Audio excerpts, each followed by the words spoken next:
believe in you. And he also said, once in the White House, I will not be able to fix anything, but you can.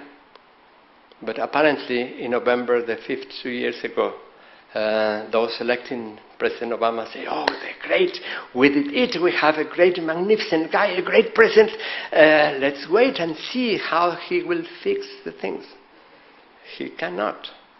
We can no longer hope in that kind of things. We know the limitations of the people upstairs. The powerful are no longer powerful. They cannot do the things we can. That is, I think, what the people are doing everywhere in this country and all the other countries in the world, I think. Please. My name is Laxton. I'm from Morocco. I would like to thank you for a really passionate and inspiring lecture. I have a comment, kind of question comment. I'm wondering if probably or not, I mean, like this idea of communism, this idea of radical pluralism is not coming from an assumption that communities will act together, will be homogeneous, there are no power relations between them, that they are just these kind of communities that have goals and then they work towards those goals and then they can achieve all the good things in spite of the government, in spite of the state and all of that. I mean, I'm wondering if that's not really utopian. I mean, aren't we romanticizing the community? Aren't we making it like into this kind of really good and great and romantic kind of group of people who can just like work together? I mean, don't they have the same kind of power relations and conflicts that exist within society, this kind of society that we want to find alternatives for?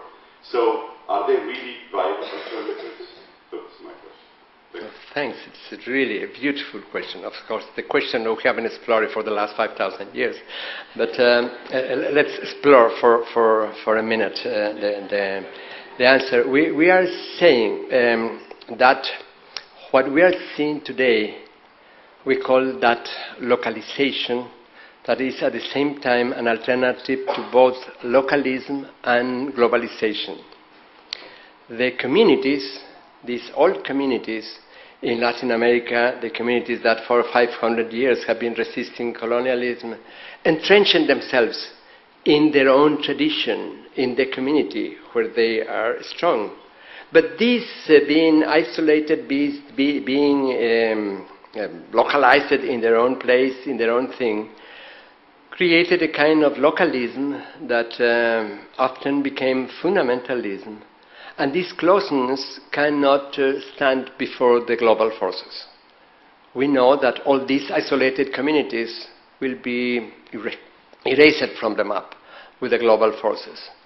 What they are doing today, it is not any dream of homogenization, but the question is that they are rooted in their own places more than ever, well localized, are at the same time creating wide coalitions with others like them, with the discontented all over the world. It is not only other communities in the region, it is not only other communities in the countries, it is even the connection between communities in different countries. There are some researchers, for example, showing transnational communities, the same group of people existing in two places in different countries. They talk about Oaxaca, California, people of Oaxaca that rotate with people in San Diego and Los Angeles, and they are coming and going, the same community. They have now this kind of connections all over the planet. Then what you have is great coalitions. These coalitions represent a possibility of just expressing solidarity with someone is in need. They can come together and offer solidarity to that specific community in trouble. But it is not only that. First, they associate themselves, this big coalition, in what we call the politics of no. They are resisting something. They are saying no to a plan, to a mega project, to a government, to a regime, to a tyrant, to whatever. They are saying no with a difference with the old no's. In the past, every no had a yes. Say, I'm against capitalism, then I am for socialism. No, what we have now, it is the same no, a shared no. I am saying no to these cruel relations. I'm saying no to this exploitation, but I am accepting many yeses. One no with many yeses, the plurality of political projects. And then these coalitions, it is not a homogenization because you accept, you acknowledge the difference. You acknowledge that different people are advancing in different directions, but you have a shared no, the strength of sharing this specific opposition, this specific force to struggle against them. What will happen? Nobody knows. But we don't need to have the perfect image of the future, the promised land. This kind of social engineering also failed. We need to invent the world as we advanced it, how we will construct the new world with all these coalitions. We don't know. We will see when the time comes, when we finish the dismantling of the state, the obsolete and inefficient and corrupt state apparatuses. As you can see, I cannot answer your beautiful question. Any other? Please? Sorry. Is that right?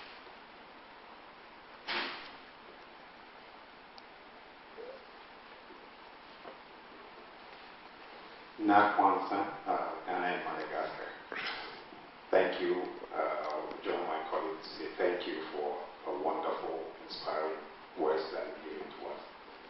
And to add up to what we just said, I think what we are seeing is related to the principle of the relating, that each one is independent, but at the same time dependent. So there's no homogenization as last we were trying to say. And to harness our diversity and let that diversity work in a complementary manner. That is the way forward. Thank you. Thank you. Please.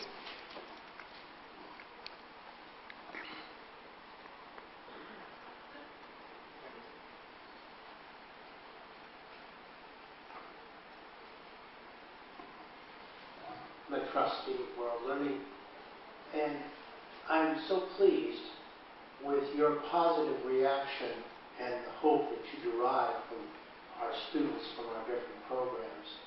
That's a great compliment to the effectiveness of getting the right students into the program and in particular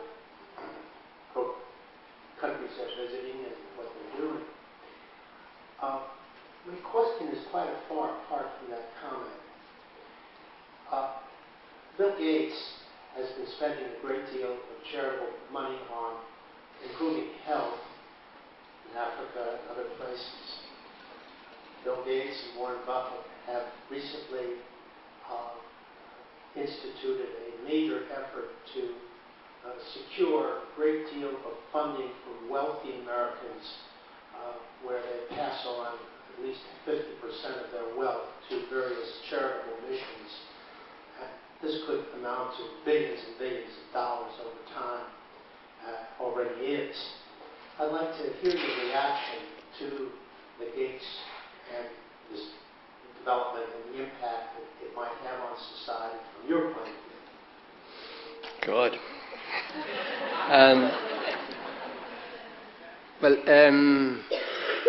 To say it in brutal terms, it is a real danger. It's a threat. The aid in Haiti can be worse than the earthquake. We know this by experience. We have every kind of documentation of the problems, of the aid programs of every kind. We know very well how food aid produces hunger, etc., etc. But at the same time, but this is history. This is very well documented. How this aid, this blind aid, is produced, has been producing a terrible kind of impact.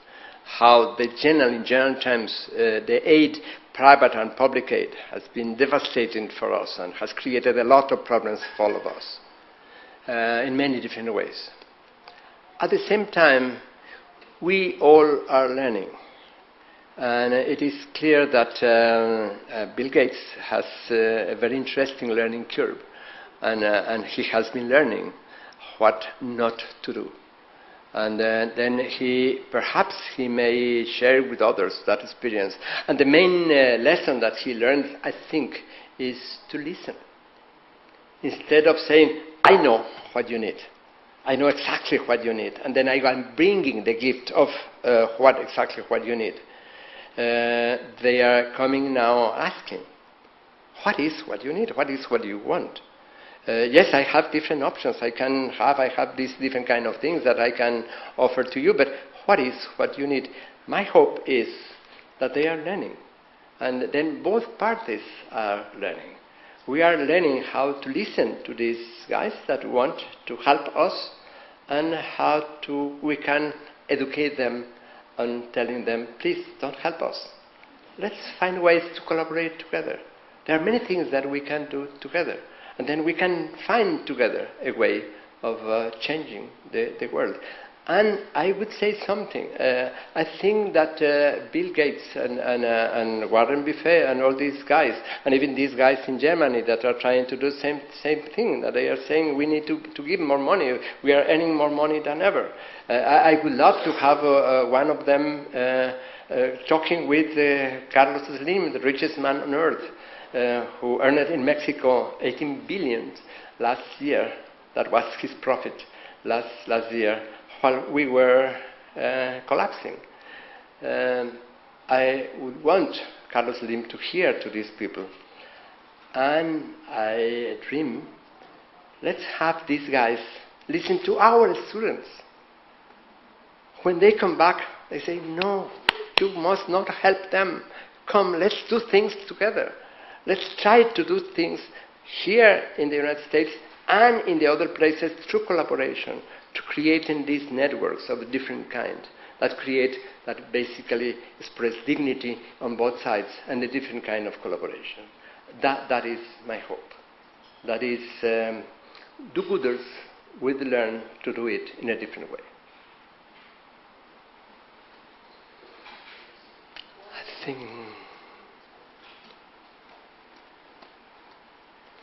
I think we have time for one more.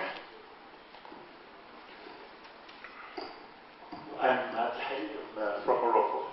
Like you, although I cannot express it as eloquently as you, I'm also fascinated by students who come from North America to Morocco to do all the beautiful things and to go back enriched in their learning, in their worldview, and all of that.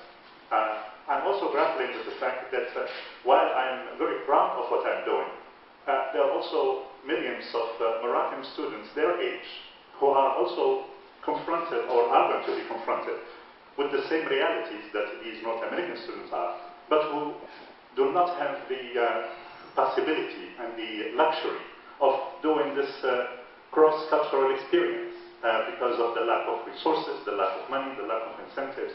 And I also teach these same students. And I'm wondering, what do you do in your case in Mexico? How do you engage your young people in Mexico to reflect about these cross-cultural experiences without having the possibility of physically going somewhere else and learning from the wonderful people like you? Well, it is not an advantage, it is a tragedy. Half of the people of Oaxaca have been at least once in their lives in the United States. We have a fifth of the Mexicans in the US. We are exposed continually to this kind of cross-cultural experiences, and we have been learning and how to treat, how to deal with these many different interactions with foreigners, both in our places, in Oaxaca and in Mexico, or coming here.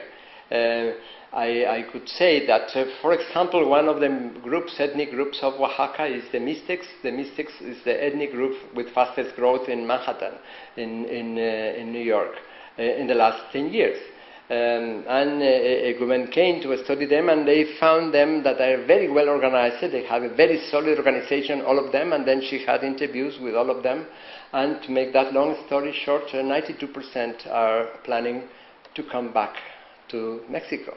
They are investing in their own communities. They came to the US not to live in the US, but basically to have a process of accumulation to regenerate their own communities and come back. I think they are learning. Of course, sometimes we don't appreciate what they are doing, what they are learning in this place. For some years, I was very sad seeing that they were coming back, and in the milpa they were going around with these baseball caps instead of the beautiful palm hats that I loved. But then once I forgot my palm hat, and then it was very hot, and then I borrowed some of these baseball caps, and they are great for when it is too hot. It was not stupid, it was not a reason. There was a reason for them to use those caps. Then we don't understand many times how they are processing the learning here. But we are living in a very intense intercultural experience every day in Oaxaca. And this is clearly, of course, it's a problem. It is a tragedy in many cases when they abandon the families, and you have many communities in Oaxaca where only women are left for a long time, not only a few months, 2-3 years. But this is also changing our relations. When the men finally come back, the women will not give them back the power, because for 2 years they were able to process all the activities in the community. This is change relations. Then we are living in an intercultural world and learning from it and enriching our experiences. This is our tragedy and our fortune. There is a saying in Mexico saying, "Poor Mexico, so far from God and so near the United States." But at the same time, we are learning from this connection. We have many friends and families here in the United States, and we are learning with this interculturality. We are really enjoying the possibility of this cross-culture. And yes, with our local students, not only Unitierra, my organization, is basically working with these local students and hosting American students. Then the time is over. Thanks a lot to everyone.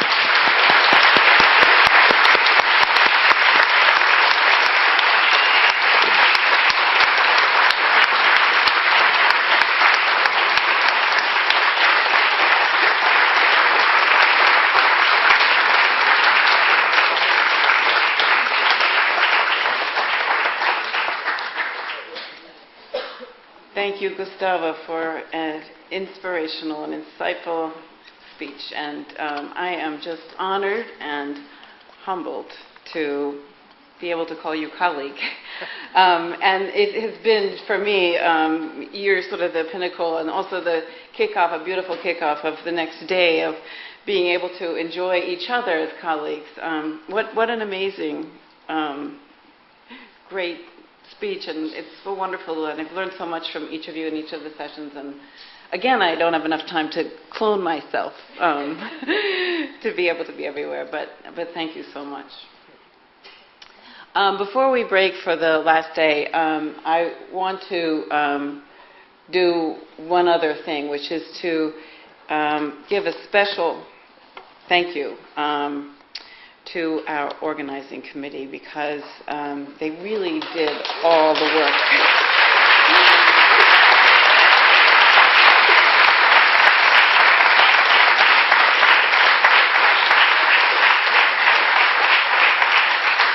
And I'm going to ask if they could just come up here as I call their name. I have a little token of thank you. So particularly Robin Bitters, who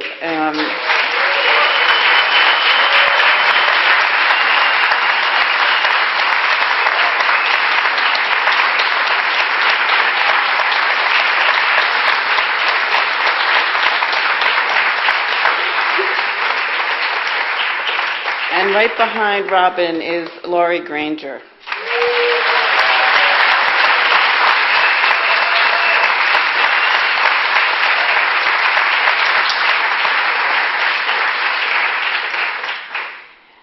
And actually, we had a very active faculty committee that really did an amazing job of collecting all of the submissions and putting together all the papers and coordinating amongst each other. And it was actually a global effort. So I'm going to call each of them, and if they would come up as well. William Collins.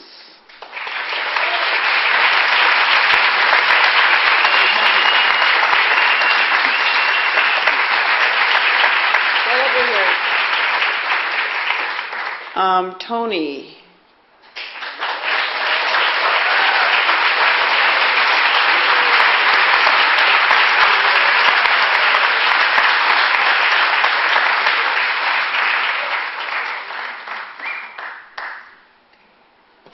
Saeed.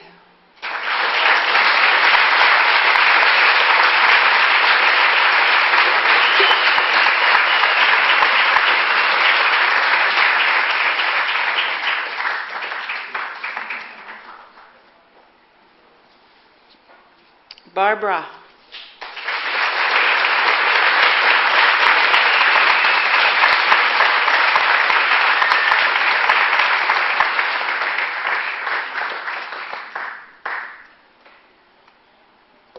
Zora.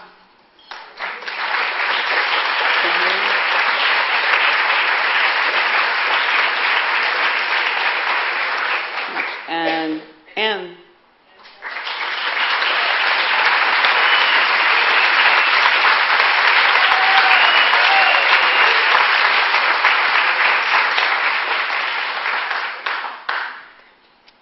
Well, I really, just the symbolism of that group, which is very representative of the global network that we are, it's really been a terrific job. Thank you all again.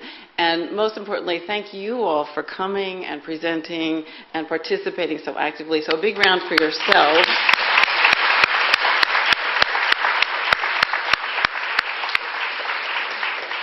Moderator. Good afternoon. I'm Christina Munson, the Associate Academic Dean for the Asia Pacific region. Can I invite people to come forward a little bit, maybe a little closer? We feel kind of the audience is that. If you would like, you're most welcome. So we have the pleasure of having some remote presenters at this session. So Akil will be presenting first from Oman, followed by Marla, Ken, and then Azim. So we'll have 20 minutes for each presentation, and afterwards we'll open it up for questions again. Can you hear fine, Akil? Mostly, yes. Okay, all right. I will introduce you briefly and then turn the mic over to you, and we'll wait for questions until